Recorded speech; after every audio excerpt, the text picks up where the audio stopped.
Your analytic is your most important marketing tool, because your analytic to somebody who works in your management or your PR or your agent or whatever is your sales tool. And that analytic needs to be beautiful. It's got to have every number down there, every interaction, every deal that you've done, every link. It has to be clean and great and understand what is your value, because you are living in a world today where if you're submitted to endorse a product, you're on a page with 100 other people that are equally as known as you, if not better, maybe worse, maybe slightly more talented, maybe not. And your analytic is going to clearly state whether or not you get that deal.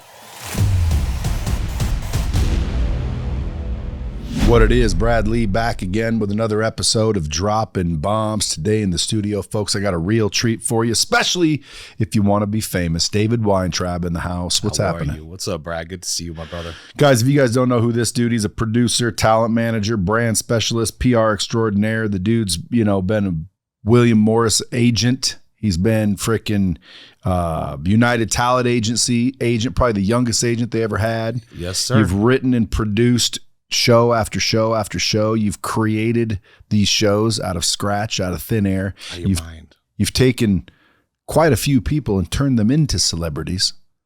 Scott Disick used to sleep on your couch, right? You got Ray J. Yes, sir. Dude, I can just think of them. Like Sons of Hollywood. That was your show. Created, produced, and starred in, baby. And you're in it. I'm in it. So you were born, raised in Beverly Hills in this whole thing. Aaron Spelling, if you guys remember 90210, that was Aaron Spelling's brainchild back in the day. How old were you back then? I met Aaron when I was like 12 years old. And he, my father passed away when I was a little kid. So he became kind of like a father figure, mentor to me. His son was my best friend and my brother. And, I was blessed to be in that world. I never worked for Aaron, but Aaron like opened every door for us. And basically his vibe and his lifestyle and all of his career accomplishments are what I wanted to follow in his direction. And having such a close relationship with him and his son, Randy, my brother, my co-star in Sons of Hollywood, my best friend in the world for 20 plus years, allowed me to really get in there. But I had to go and work. Even though a door is open, you got to make it. They can open the door, but you got to climb all the way to the top. You got to do the work. People have to see your value. And that's what I went off and did as a A&R at major record labels, as a talent agent, as a manager. Yeah, you manage Snoop or Too Short right now. Too Short, yeah. Too Short been with us 20 years. We've been managing Too Short. Yeah, so you guys can find this dude, DWE Talent, or at Sir David Weintraub on Instagram. You can go to dwetalent.com, and you can also go check out the Hollywood Handbook University, yes, which is getting created to where you're ultimately going to show people step by step exactly how to build a name, a brand, and a celebrity. Yeah. I think it was time. I think that the business has evolved so much, and being that it was like, okay, there was the start of the entertainment industry in my eyes was like actors and actresses and singers and rappers. I was in it. You were there. No, I wasn't there, but I was in that. You were an actor? Well, when I was young, dude, I was walking through a grocery store. Yeah. Probably, I forget how old I was. And some lady walked up and, this is in a small town in Oregon, bro. So it's like probably, not even ever going to happen. But she was in the business and she saw me and she said, man, you need to come by and audition for this commercial we're doing. And it turned out to be a Levi commercial. Nice. So I was in a Levi commercial, and as I was sitting there filming. How old were you? I was like 12. Wow. So, but before that, I was in a play and some other things. So I liked the acting bug. But what got me was I was on the set, and everybody was freaking out, like, who's this guy? And I was nothing. It wasn't, the commercial wasn't about me. It was a Levi's commercial, but I was in it and I was on set. And so I was on the other side of the tape where they were filming, people watching us film. And I just freaking got the bug, and I'm like, dude, I want to be famous. But I never did get famous. I almost got famous, but I never did get famous. I mean, the level of fame, you say that a lot, but I think the level of fame that you've achieved and your business sense and what you're doing with your businesses, you have all the fame in the world. People know you. People love your videos. You are viral. You know what I mean? There's the linear world of television, and linear to the layman's out there is like the regular TV that you go to watch. And at 6 o'clock, that show's going to be on. At noon, that show's going to be on. But everybody wants to be here because even the networks want you to be here because your numbers here equate to how much they're going to invest in you. So if you can combine what you have on your phone and what you're putting out your content in your influencer world, you can take over the linear world. But do you even want to? The linear world comes with a lot of rules. There's a lot of stuff you can and can't do. When you control it, your image, your likeness, and everything, your brand from your phone, you're shooting your content, you're putting it out and blasting it off to millions of followers or hundreds of thousands of followers or 10,000 followers. You're in complete control. You know, there is this dream that everybody wants to be a TV star and be Paris Hilton and the Kardashians and, you know, be now, real quick though, weren't you Paris Hilton's manager? I was Paris's first agent. When I was at UTA. And what's the difference between an agent and a manager? Well, an agent is somebody who works at an agency, and an agency is basically a proprietor of opportunities and jobs. So they are the intermediary between the buyers and the talent, and they work on a 10% basis. A manager is more of the talent's business partner, where you may work on a 15 to 20, 25, maybe even 30% commission because you are actually basically the same as the talent because you represent the talent, you speak for them, you run the agent, you run the lawyer, you run the PR, you're the voice of the talent to the rest of the world. Not everybody has an agent, a manager, a PR, a lawyer, or this and a that. The way I like to have my team set up is that the talent and I are partners so that if we create a TV show together, we are both executive producers, we are both creators, and we own the show in perpetuity forever. And that is what we learned while I was an agent at UTA of how to make TV shows. So when I signed Paris, my first client, got promoted. First of all, how did you know her to sign her? Well, my brother Randy Spelling was her first boyfriend. So she was always around us. And then as she grew in her fame and the Celebuspawn business became a business and of notoriety. Celebuspawn? Yeah, Celebuspawn is the son and daughter of a celebrity or iconic figure or somebody of importance, which is basically the world of television and influencing that my company DWE has created time and time again in the 2,000 hours of television that we've done and all the celebrities that we represent. Yeah, now listen, only because, dude, like you got so many stories to tell and shit you could say, and you've been doing this so long, you forgot more than most people will ever know about it. Yeah. And a lot of it, I'm sure you take for granted because you grew up in it. Yeah. You know, like number one, I used to remember driving, I don't know if it was Beverly Hills, but I think it was. And someone said, you know, that's Aaron Spelling's house. And it was this huge looking like freaking mansion. 52,000 square foot. Yeah. Biggest house in the United States at one point when we were doing our thing there. Woo, man. God, we were blessed. Well, yeah. We were, man. But but when you're running around all these kids of all these massively wealthy people, you know, you get into drugs, right? Where Celebrity Rehab is your show. Yeah, co-created Celebrity Rehab. Yeah, so I want to slow you down only to talk about some of the things because like Paris Hilton as an example.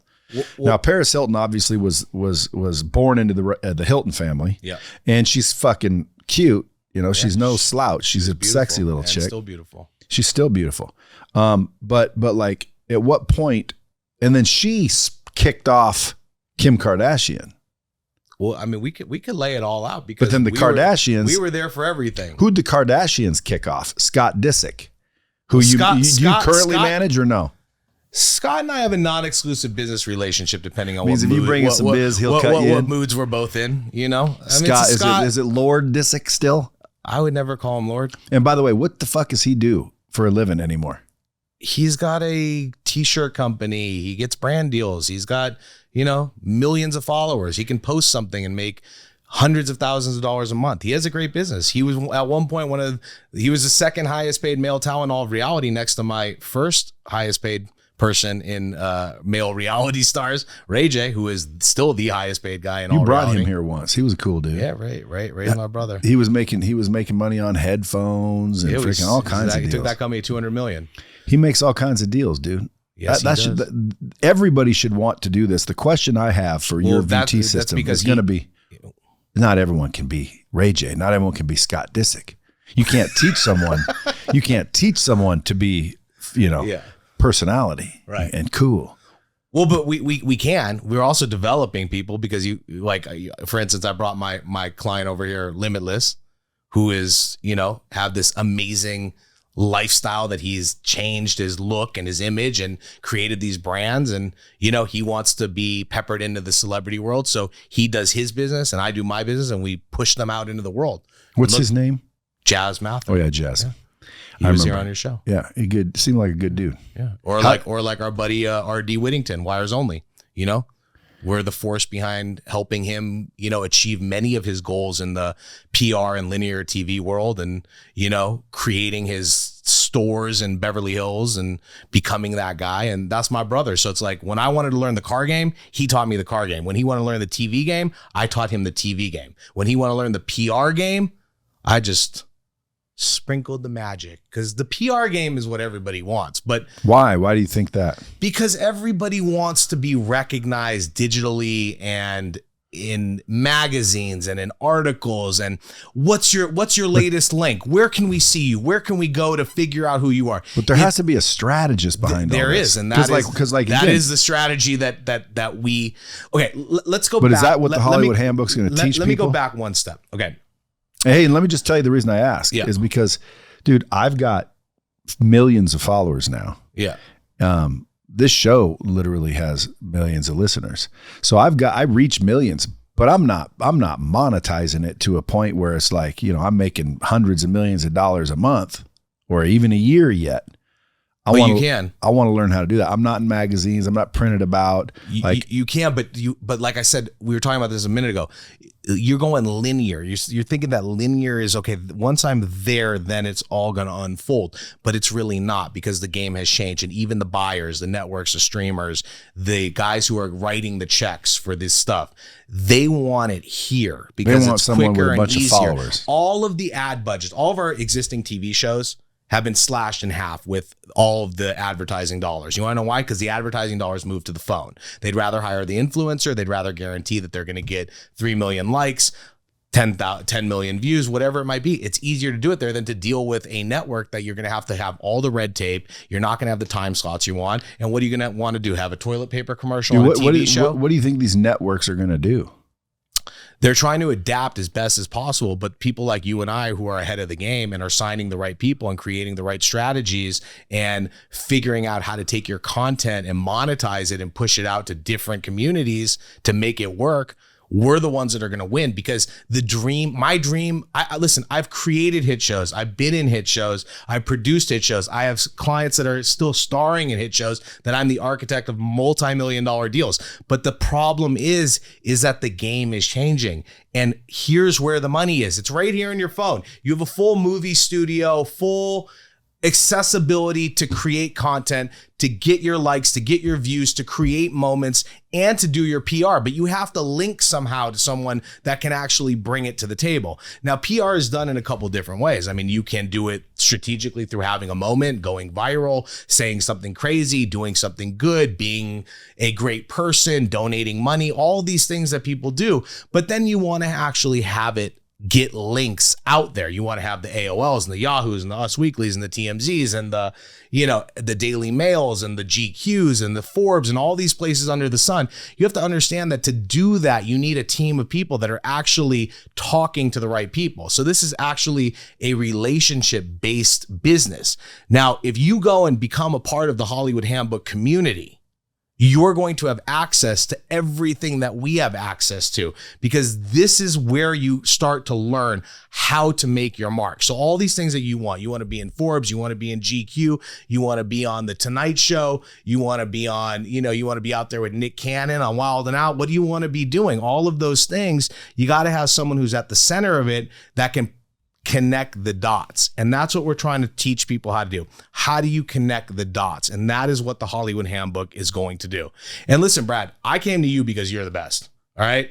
I wouldn't go with anyone else because I knew that you knew what you were doing. And for me to come out of this linear agency management business to learn this game, I had to be with the best. So I really appreciate you teaching me what we're embarking on in this journey. That's a bomb. Everyone should pay attention to that because, again, too many people fuck around, spend a lot of time and money, and end up giving up because they didn't just go and start with the best. Yeah. But let's go back Let's go back. Let me start you with Paris. Okay, so my question is Paris is a kid. She was just a kid running around. How was she like? Well, she was a bigger than life personality. Randy, the Spellings and the Hiltons were really close. So there was always a dream from Aaron Spelling and Candy that Randy and Paris would kind of like end up together at some point. So they, she would come around and she was a very beautiful girl growing up. And I mean, just stunning. So they started dating and, we all were friends. She wasn't quite a celebrity yet. Did you know Kim? What? Did you know Kim? Yeah, of course. But Kim and Courtney and that whole world, that was more from the other side of stuff from my high school, because we all, like all the private schools in Beverly Hills, we all went to the same schools together. So Courtney, Kim, me, Randy, our whole crew, we all hung out together over the years. So it was only like a gradual process, but Paris followed in the footsteps of the Osbournes. So the Osbournes was the first multi-million-dollar family business reality show. And when that happened, that opened up the door for Paris and Nicole. Now, being that I have known Paris since I was in high school, and now I am a talent agent at UTA, and I'm in the boardroom, and I'm doing, representing movie stars, but like all my friends that I grew up with, these are people that are like the celeb you spawns. So all of a sudden we start to realize that's a business. So Paris was one of our first signs, brought her in, took her to Fox, took her to Bunim Murray, did the package for The Simple Life, me and a group of agents that were all part of the team.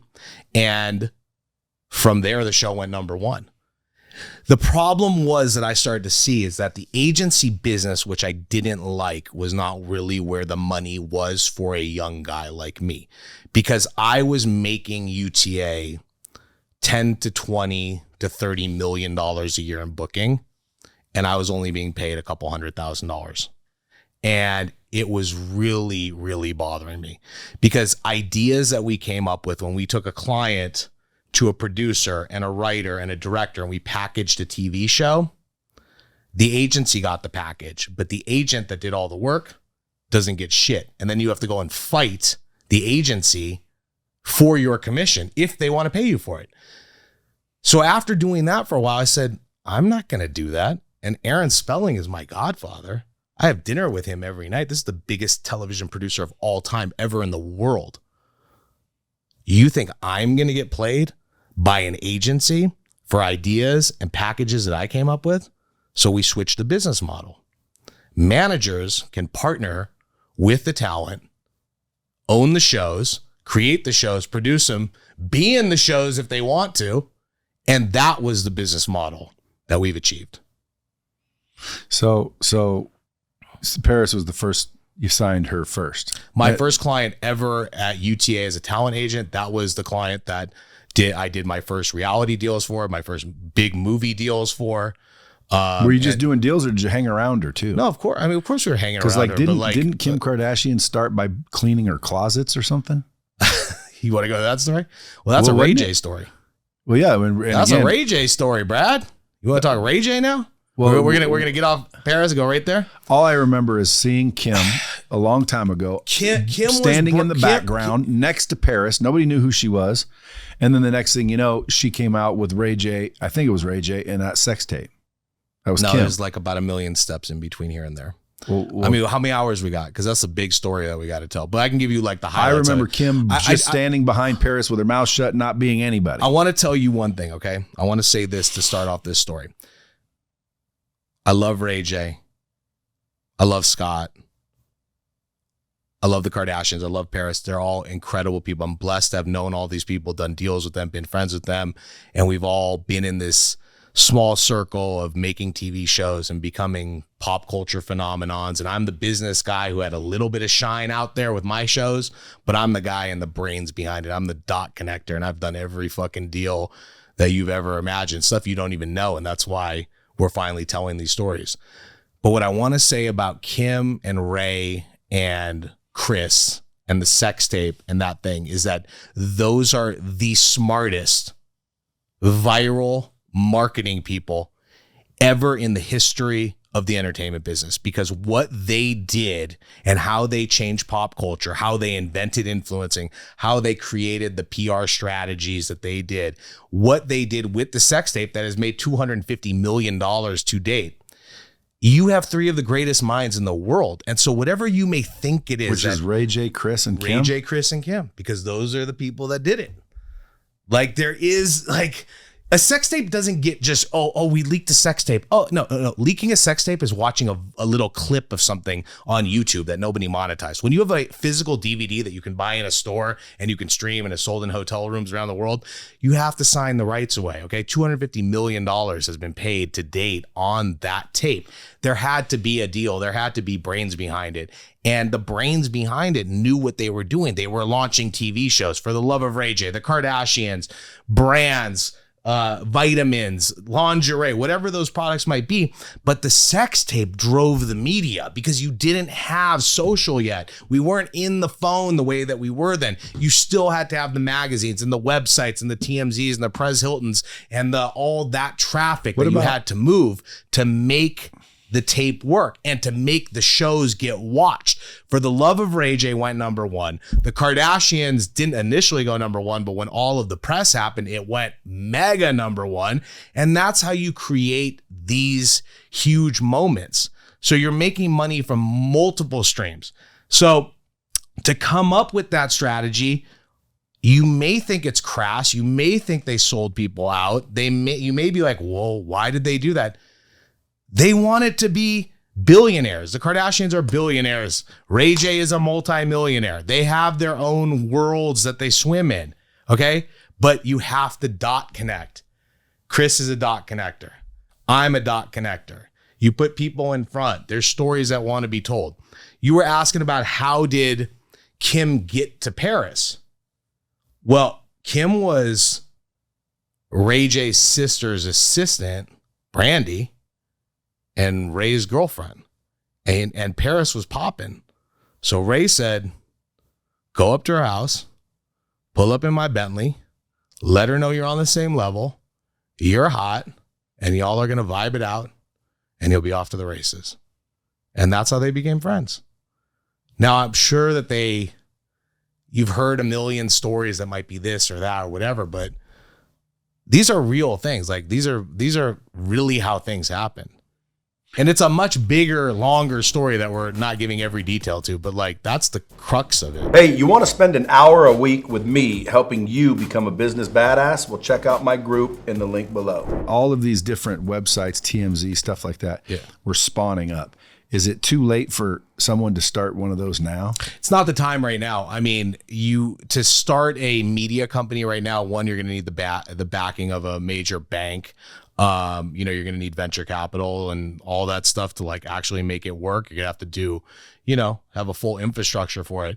The way to do it is kind of like the way like the Shade Room or, places that you're seeing online that have a very niche market and they're breaking news, like they become the next big website. So I think that you can start it with a Instagram page, a Twitter, and then become a media company. So if I'm looking through the Hollywood Handbook, not like it's a physical thing, by the way, folks, the Hollywood Handbook is a web-based interactive training platform that allows David to basically pop up one-on-one and work with people in all languages all across the United States to teach whatever it is that he knows about the subject matter that he's talking about, which happens to be PR, building a brand, getting a reality show if that's what you're looking for. Yeah. But I think from what I'm hearing you say is it's all right here now. Yeah, it's a full... Which is funny because I said that the other day when I was doing a keynote somewhere. I said, this is like a damn television station in your hand. It is. All you have to do is turn it on and start streaming and start talking and start doing things. And then the reason why people don't is because, well, there's nobody watching. Well, there's nobody watching because you're not doing it. And then if you start doing it, there's nobody watching until you do it big enough or long enough or loud enough for people to start watching. And so the Hollywood Handbook, will that teach me some of the concepts in that? It's going to teach you everything that you need to know to how to figure out like what your talent is, it's going to teach you how to. So let's start this over. We'll cut that. The Hollywood Handbook is going to teach. We ain't chopping the fuck out of this episode. I swear to God, we're not. So quit saying we're going to chop it. This ain't Hollywood, motherfucker. This is dropping bombs. This has got to be Hollywood. Okay.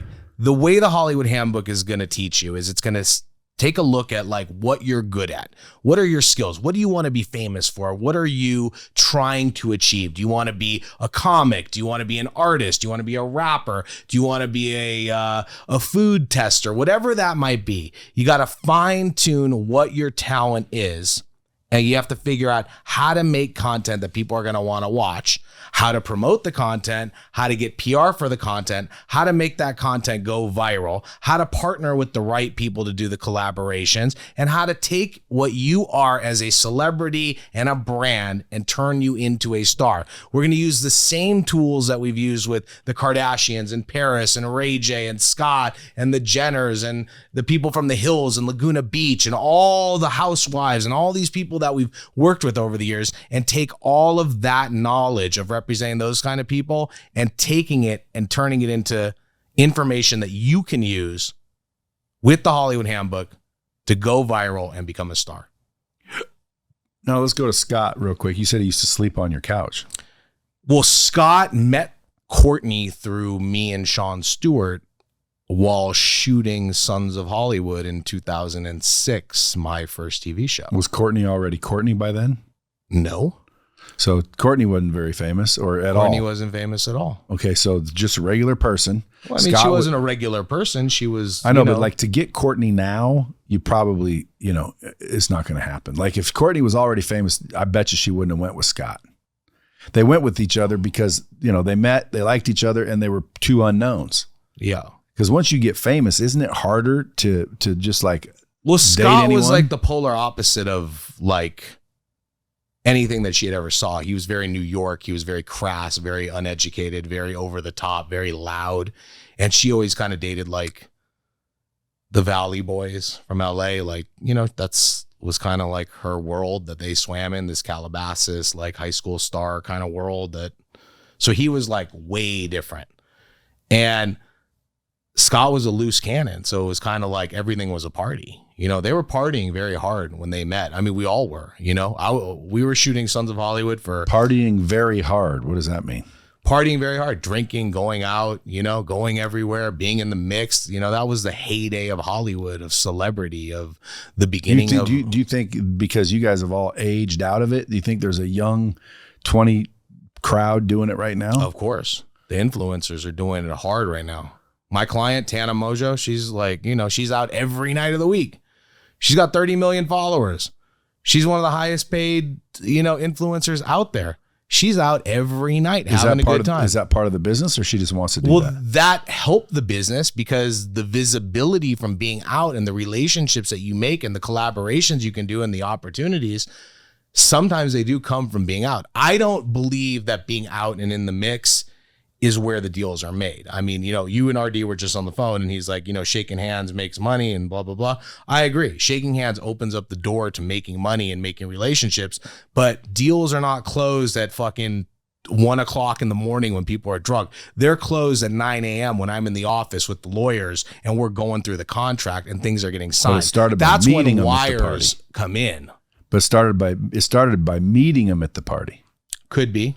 I mean, it could very well be. You also could meet somebody who's full of shit because you're also living in a world now where everybody is full of shit. Okay, so you have to realize who are you talking to, who's scamming you, who's bullshitting you. People might say, hey, we're bullshitting you right now. But you know what? We got the cred. I got 25 years of doing this, okay? Like when you push buttons for people for this long, you don't need to sell yourself. We're opening up the door here. We're giving you the tools. I'm giving you the trade secrets. The Hollywood Handbook is the trade secrets, the coveted secrets. And I only wanted to do it with Brad because I trust Brad and I know what he's doing with all the other VTs that he's done. And this was the right time. So you have to be wary because there is a lot of people that are full of shit living in a studio apartment, driving a rented Ferrari, acting like they're doing something. But you know what? I got the pink slips to everything I own. So, when you go and work for this stuff, it takes a lot of time. The 22,000 hours that we put in to get here came with a lot of sacrifices, a lot of ups and downs.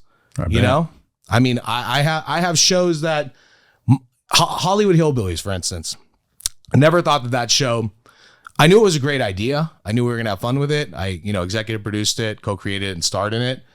And we did almost 80 episodes of that show. And it was the first time that we took a YouTube family, brought them to LA, and we made a hit show for Reelz with that. And everybody loved it. It was a real comedy. I had no idea that thing was going to be a hit. I shot that thing for 4 years straight, episode after episode.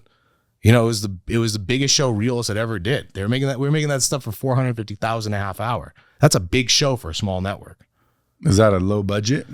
I wouldn't call that low. I would call that that's an A&E, MTV, VH1 level budget for a small network called Reelz that only had, was in 60 million homes versus 120 million homes. Yeah, but 450 per episode? That's quite a bit. Yeah. So they were making money. Well, what cost so much? Cameras, TVs, stars, me. Yeah, but I mean, cameras, you can use your iPhone nowadays. Well, it was, but this is a couple of years. No, production. You got to make it look right. You got to hire the right people. Yeah. These are sitcoms. You heard of 3-ball? I know 3-ball very well. I forget what I was doing at 3-ball at one point in time. Oh, I remember we were trying to close The Biggest Loser on creating a virtual training system for The Biggest Loser, so that they could sell it to all the fatties that couldn't be on the show. Right. And they didn't end up doing it. They started this community thing. And last I was talking to the guy that I was talking to, he said there's 11 million people in it. And I'm like, can you imagine if you guys would have listened to me and if I could have closed this deal? You only needed 3% of those people to buy. Well, there was 11 million people in this community. Imagine if all those were paying $7.99, which, by the way, is commonplace nowadays. Like, go to this app called The Daily Burn. You pay $7.99. You go in there and figure out what exercise you want to access, and whether it's yoga or this or that.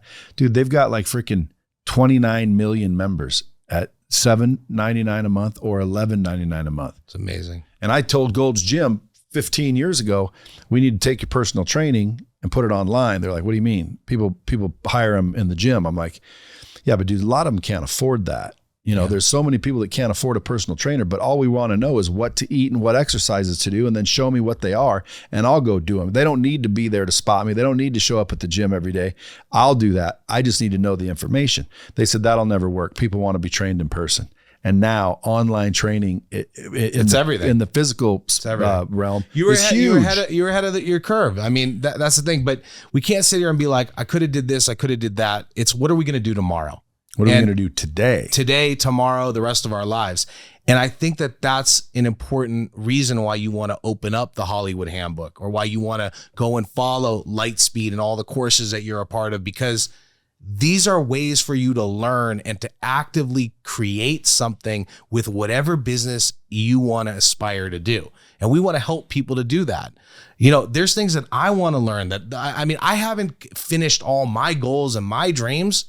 My goal and my dream now at this point, this is one of those things, is to make this a successful business, to actually be able to take what I've put my blood, sweat, and tears into and to help somebody. A very dear family friend of mine and mentor of mine is Don Passman. And Don Passman is preeminently like the biggest music business entertainment lawyer in the world. He, his wife and it was my mom's best friend, and his kids are all my dear family friends. And I was lucky to watch him growing up and watch his career. And I remember when I was 12 years old, he wrote a book called Everything You Need to Know About the Music Business. And this book has now sold probably 10 million copies. It's in every language in the world. It's been revised 20 times to evolve through streaming and publishing and everything that's changed. And that version of what he did with Everything You Need to Know About the Music Business, now today it's, can you take your skill of what you know and all your experience and put it out there in a digital way that people can touch it and feel it and buy it and communicate with you? And the books were the one business that everybody wanted to be in. Today, it's the training. And it's not necessarily to be a guru or, to be whatever to be what that is. It's to be able to like talk to someone, learn from them, but to actually be able to communicate with them. I want to open up the doors so that we can talk to people and actually help them. I want to hear ideas. If I believe in your idea, I'll get behind it. I'll back it. I might even finance it because I want to hear what you want to do. If you don't listen to the people out there, you're never going to find that next great thing, and I think that you're underselling where you want to go. Like I know where you want to go. That's why I said to you before, I said, you're going to teach me a little bit about this game and I'm going to teach you about this game. I always say I wanted to be famous, but in reality, I just wanted to be rich. Which one you got now? Looks like you got both. A little of both, but more money than fame. Okay. That's not a bad thing. Yeah, but in reality, like if I had to pick, total fame and tons of money, or nobody knows me, complete anonymity and tons of money, I'd probably go with the anonymity. Of course you would, because you're smart. Well, because it's like, it doesn't bother me when people want pictures. I like it. So if anyone ever sees me at the airports or, around the world and they see me, don't feel bad about coming up saying you want a picture. I love that shit. But if I were getting it all day, every day, I don't think I would. Why? Yeah. Because you have to, at some point in time, you got to be like, come on, man. Like walking through the airport, I get hit up usually 2, 3, 4 times per visit at the airport, which I think is awesome. But if I got swarmed and I couldn't get to my plane because everybody wanted an autograph, that's fame. Yeah. To me, that's fame. Like I'm not famous, bro. Yeah. I have a few followers. Like famous to me is fucking Brad Pitt, not Brad Lee. Right. Now, but there are levels between Brad Pitt and Brad Lee, and slowly you're jumping up those levels because I want to accelerate those levels though. But you've done it organically.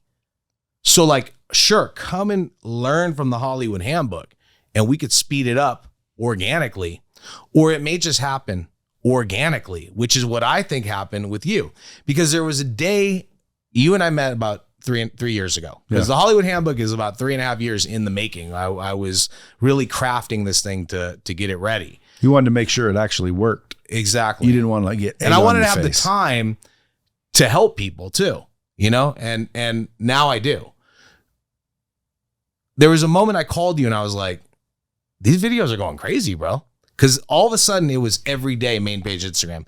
Every day, another great thing he was saying. And that's when you start to realize these sound bites and these interesting ways of things that Brad will say that are things that people are thinking, but probably not willing to say. He'll say in a concise, smart way that shows who he is. And people love that. And that's when you go viral. That is organic growth right there at its finest. And that's what you're achieving. So sure, we could sprinkle in the strategies and sprinkle in the opportunities because you want to be linear. Like calling the paparazzi on myself. Sure. And every celebrity in the game.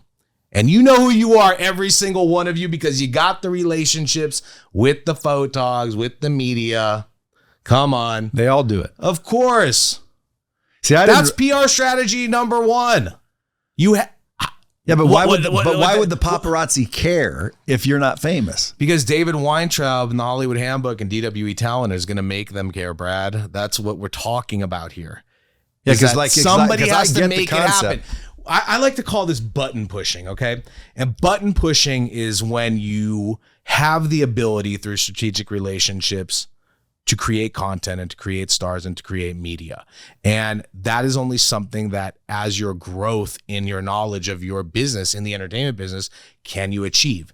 That's why, listen, there was a time and place where I had PR reps for all of my clients. I don't need a PR rep, okay? We are the PR. Dude, do you know, obviously, Justin Bieber? Yes. Do you know, like every time I see him interact with the paparazzi, like 9 times out of 10, he's just so calm. He's like, "Did you get a few? Could you let us shop That's now though. Could you let us shop, please, now?" Like he was just so nice to everybody. Yeah. Like how did he call them on himself?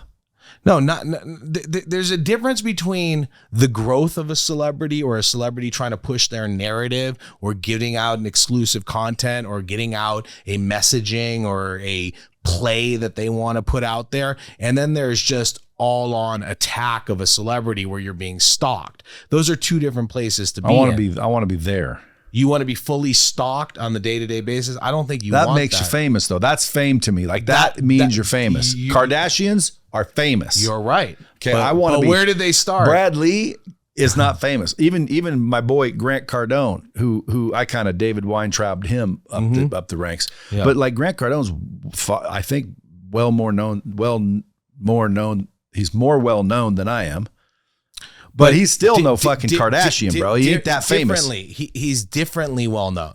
Yeah, but even Scott Disick is more well known. Scott Disick is a lucky guy who knew some people that put him in the right places, and he had a big loud mouth that people liked at the right time at the right moment. Either way, it made him. Either way, what's the longevity of that? How do you create? Well, I haven't seen him in a long time. Where is he? That's why I said, what is he doing now? What is he doing? Like why does he get a show?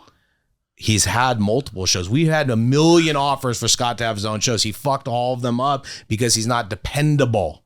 Networks don't want people that are not dependable. They don't want people that are going to be difficult. They want people that are going to take the opportunity and actually make it happen. You want to know what, Scott and I put together a show. Scott was going to be the new face of Lifestyles of the Rich and Famous. Remember that show? Yeah. Robin Leach. Yeah, I remember that why. show? We handed him the keys to the castle with the reboot of that show, and he couldn't pull it off. Why? Because you have to want to work, to be a host, to be the star. Dude, give me the motherfucker. I would love to be the new Robin Leach. The network was so upset. And I got 3 million followers with what happened at that time that they just canned the show because they're like, you know what? But those are things that people like that show though. Listen, that's why. But then go look at Ray J. I know, but people want to see that lifestyle of the rich and famous. That's why Instagram celebrities that post their Ferraris and their yachts and and then they tried to reboot it with other people. They tried to reboot it with like Dan Blazarian and Nick Cannon. There a lot of people have been in the mix. It's like who's going to actually make people go and watch it?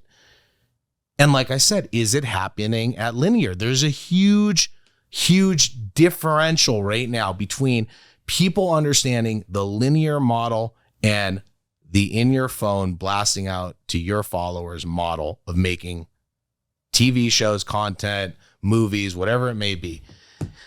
Amazon, who's one of my buyers, they spend a lot of money with us doing TikTok integrations for their products, okay? Projects, products, Amazon Prime, movies.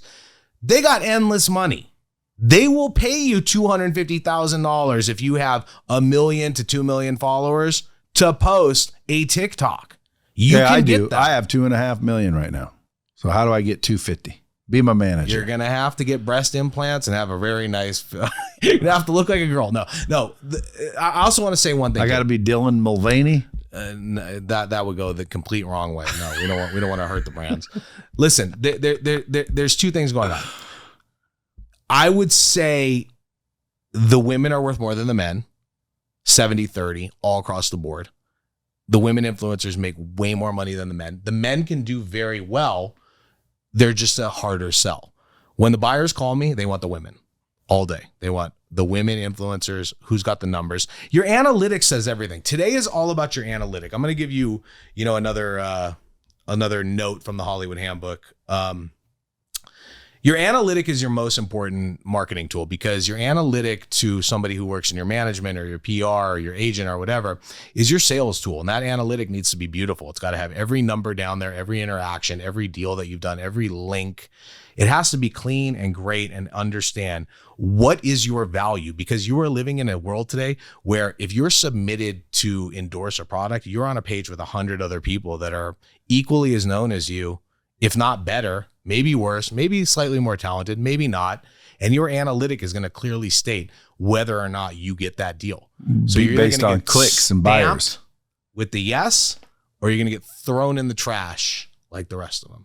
So the analytic is everything. So it's Hollywood all over again. Huh? It's Hollywood all over again. Well, it's Hollywood in reverse because it's now based on a metric. So your metric will equal your opportunity.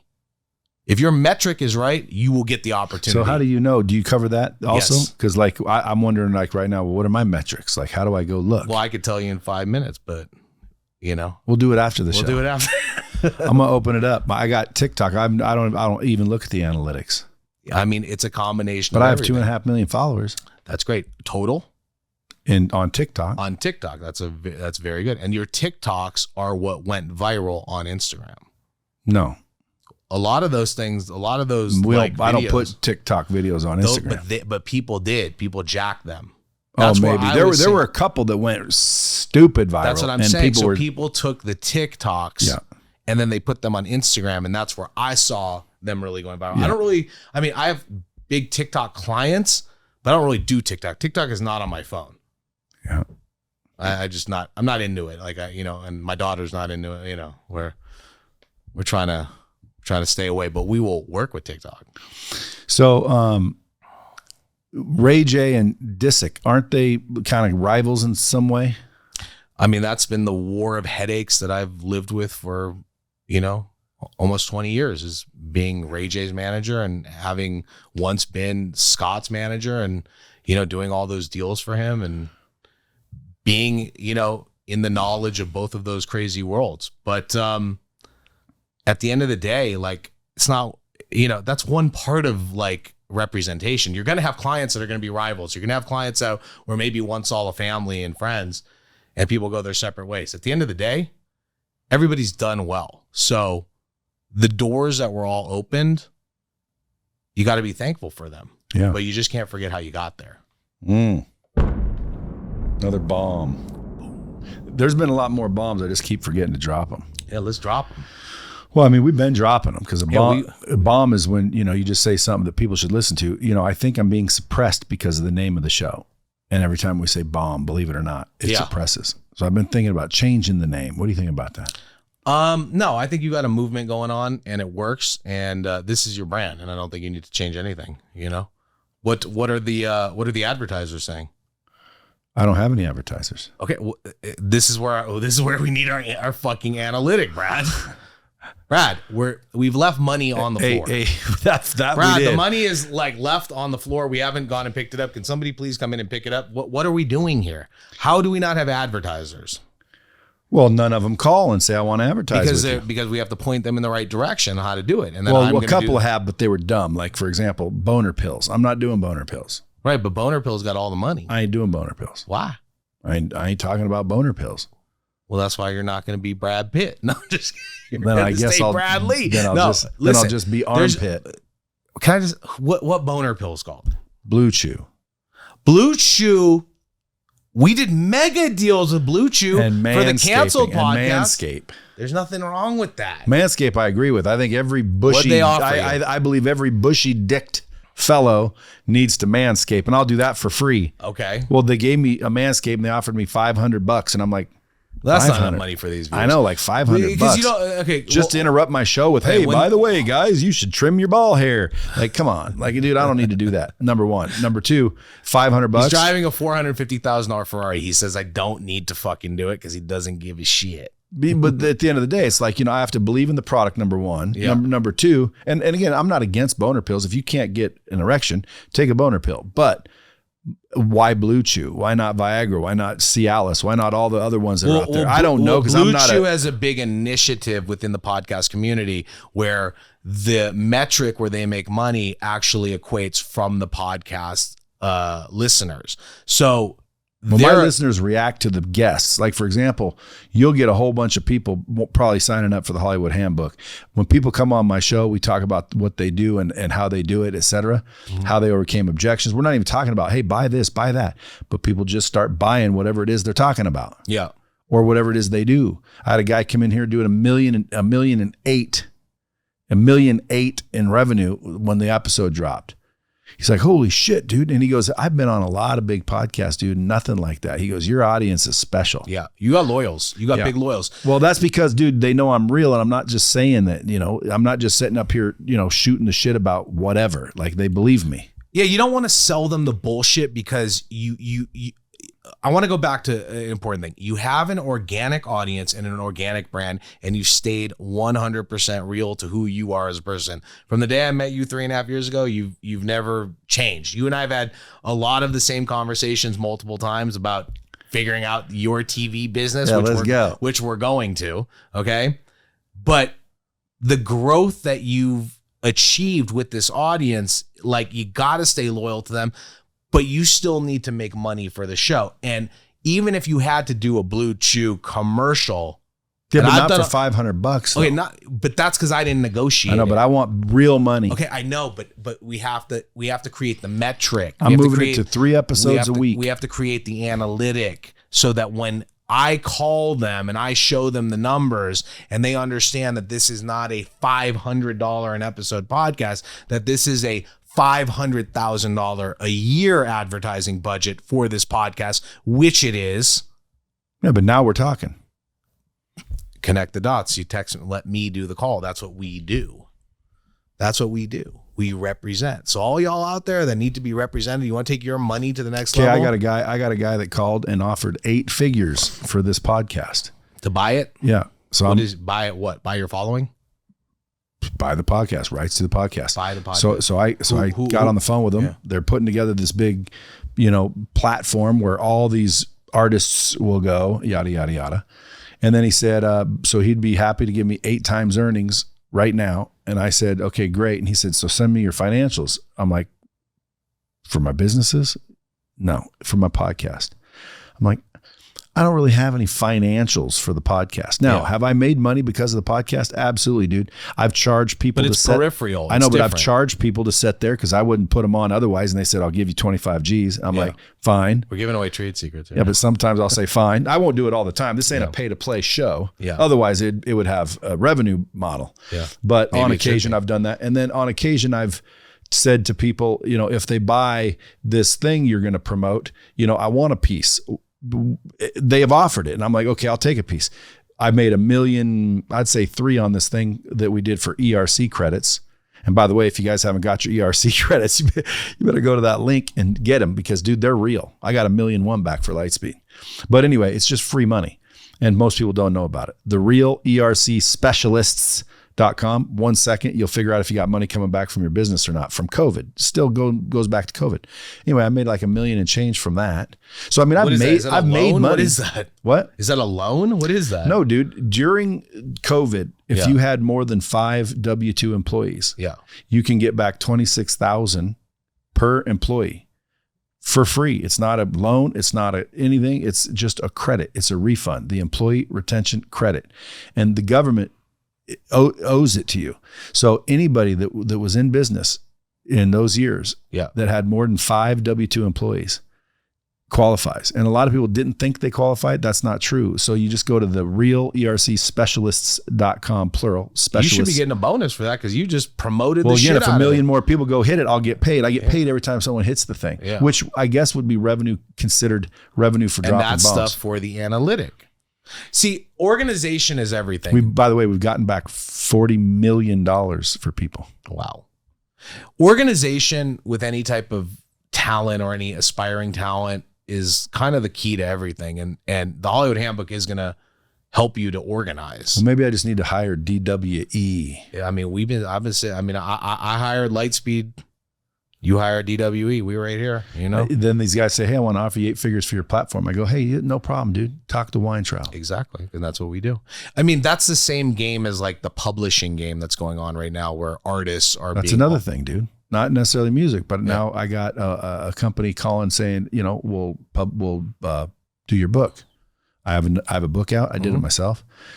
They said, we'll do a real book. I'm like, what do you mean a real book? They're like, because I don't want to name the name, but it's a real place, like Random House or Wiley. So these are all deals that as you become a celebrity in your own right, you need your team. And that's kind of why the Hollywood Handbook might work for you. So if you want, I'll give you can sign up. Because you teach them how to do a team? Yeah. Or I might want to become the team. One of the two. Yeah. I mean, that's the thing that we're going to provide. Because you don't want to represent everybody. I want to represent everybody that I know that we can make money with, that is a good person, that will follow direction, let us run the show and teach you how to do it, and you be the star, have the talent, and we can take you to the next level. If you can't follow those things and follow the guidebook and understand that we've done this and our people went and became billionaires and multimillionaires and the biggest names you've ever heard of in pop culture, no, I don't want you. But I want the people that do understand it and are going to allow us to teach you. You're going to learn, and we can all benefit from that relationship. That's what it comes down to. All right. So anybody listening, right? Anybody in the bomb squad that wants to be famous, just go to the Sir David Weintraub or at DWE Talent and blow his DMs up.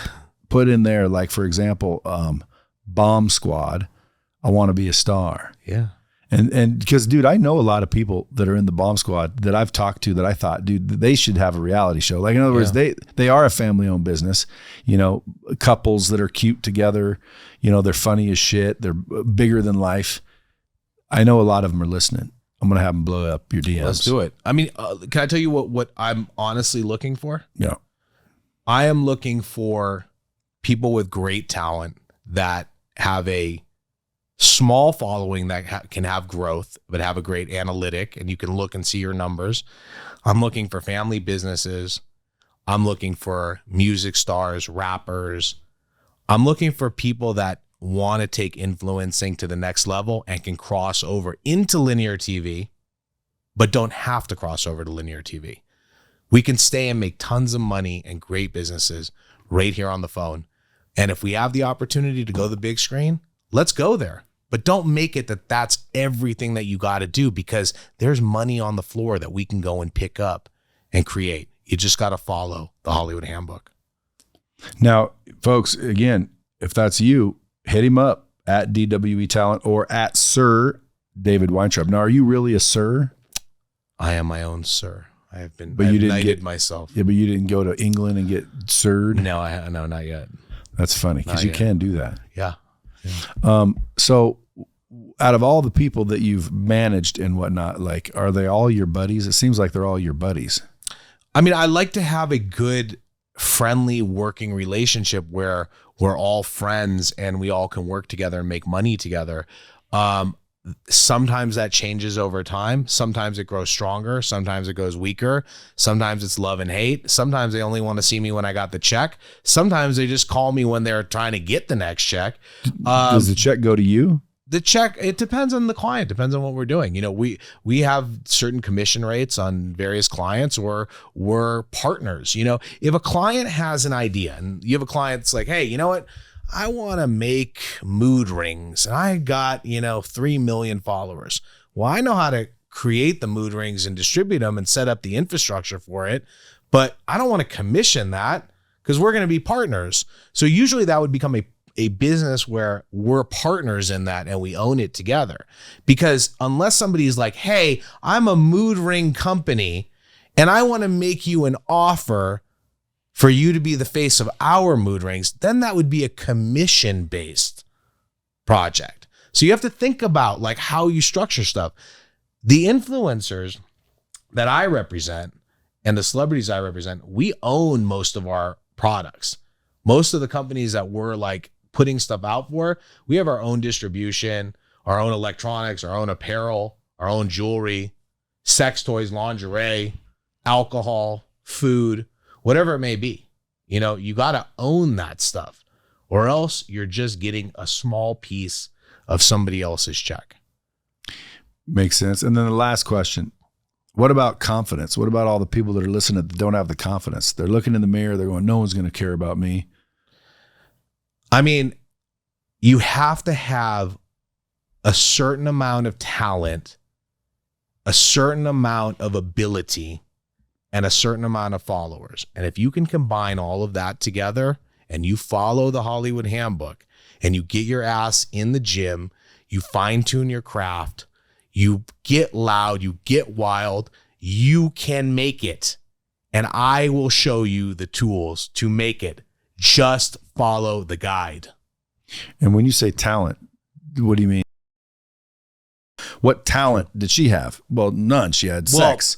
But on a regular person, as they're listening. She had style and personality. And I know, but image. as I'm listening to this, because I always listen as a listener while I'm talking, because I'm trying to ask you questions that I think other people would want to know. Yeah. And then sometimes people are like, well, stop interrupting Can't use them. Kim K as the centerpiece of that, because then you're going to say the same thing about Ray. What's talent though? What's talent? Talent like could Ray be J's anything. talented. Talent could be that you know how to make clay figures and you do it in front of the camera. Okay, so like use me. What do I know how to do?